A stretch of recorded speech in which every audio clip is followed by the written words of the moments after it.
അപ്പോൾ ഞാൻ ഇന്നൊരു തെയ്യം കാണാൻ പോകുന്നത്. തെയ്യത്തിൻ്റെ പേര്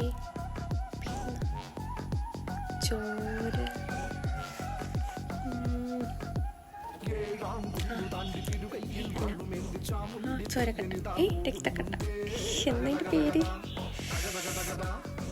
ചോരക്കട്ടയെ തോന്നുന്നു. ഞാനും ആദ്യമായിട്ടാണ് കാണുന്നത്. അപ്പം നമുക്ക് കാണാൻ പോയാലോ.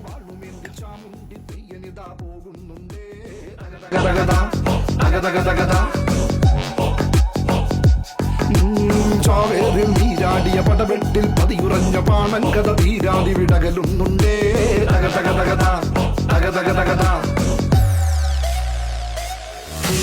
അതിരുതാട്ടുമാതിരൂപമെതിരുവാനിലായി വരുന്നേ. പകലാലും വയ്യാത്തൊരു തിരുനാള കനലിൽ ഞാനേ.